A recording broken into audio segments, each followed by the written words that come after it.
намоз дер мудин якум ракат мисол дайро накард якум раката хеси худ мехонем сутра нест пешуда мақа сутра мондан чихел мекунем сутра мондан воҷиб аст даҳмола дурки нест يعني هم هم جند صحيح ابن خزيمة الملائكة إذا صلى أحدكم فليصلي إلى سترة فليدنو منها يعني وقتی که نماز خوند نماز سوی ستره بخوند و ستره به نزدیک شوید ها هم به یعنی برای ستره راه رفتن هیچ گپ نیست خیلی که سنن ابی داود اومده که رسول صلی الله علیه و آله و سلم رسول صلی الله علیه و سلم وقتی که نماز میخوند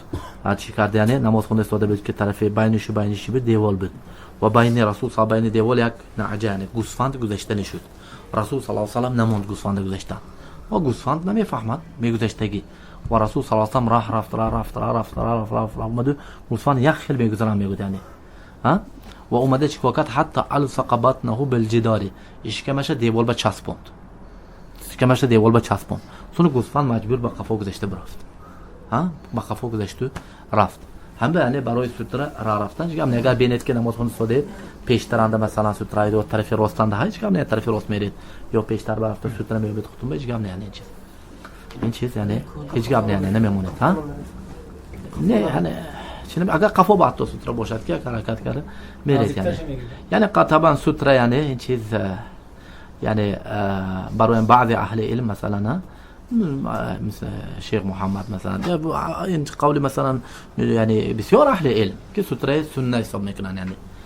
ستره چی میگن یعنی سنت میگن لیکن دیگه اهل علم مثل امام بخاری و ابن خزیمه دیگرها ستره واجب میگن یعنی فهمید ستره چی میگن یعنی واجب علی کل این مسئله اختلافی لیکن انسان احتیاط کرده ستره گرد بهتر خودش ستره گرد این چیز مثلا چی میشه یعنی ستره بهتر میشد یعنی تو که نماند که حرکت مثلا چه گذرات یعنی حرکت گذاشتن پیش نماز هیچ وقت چه درست نه یعنی هیچ وقت درست نه یعنی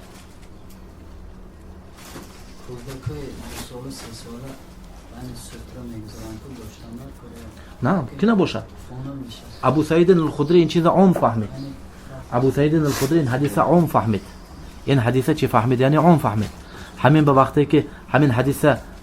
حدیث ابو سعید که یک چند روایتاش مسلم آورده بخاری یک چند به طریقه ذکر کردگی حدیث ابو سعید ها لا يقطع عليه صلاته شيطان فإنه شيطان ها فاذا مر میگفت فليقاتله فإنه شيطان همین همین سببش چی بود ابو سعید الخدری مسجد نبوی علیه الصلاه و السلام این یعنی چنده وقتی که مروان ابن الحکم رحمه الله امیر بود همین وقتی که نماز میخوند یک کودک یک صبی یعنی کودک مایده بازی میکرد گذشتنی شد که نمون دویم بار اومد که زد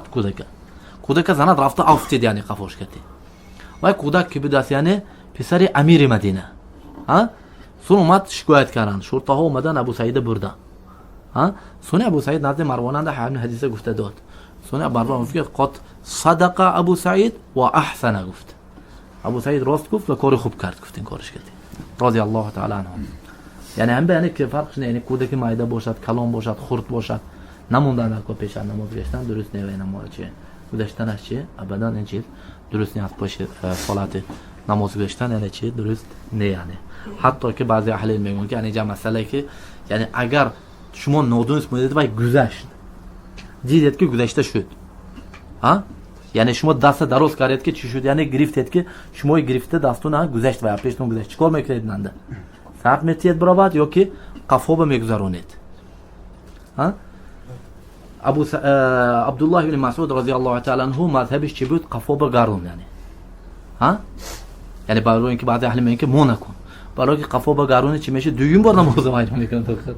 ها میگه که اصل میگه وقتی که خلاف کرد میگه این چیز به وقتی که قادر میشه این چیز به چی قفا به میگردونه یعنی میگفت ابن مسعود رضی الله تعالی و ارضاه مصنف ابن ابی شیبان اومده و همین مذهب شیخ محمد امین شنقیطی بود شیخ مقبل رحمت الله علیه میگفت که اگر وقتی که میگفت درس شیخ محمد امین انده بوده میگفت مسجد نبوی بعد از درس سونه بعد از که از آن شد شیخ خیف میگفت نماز خونده یعنی دو رکعت نماز وقتی که میخوند میگفت سونه ستره به میخوند یک آدم گذشت میگفت شیخ داشت میگفت و هم قصلا گذشت گذشته میگفت شیخ و مثلا دستش گرفتگی ساعت نمیتن میگفت شیخ آدم کلام بودگی ساعت نمیتد و یک خیل میبروان گفتن و شیخ سعد میتونه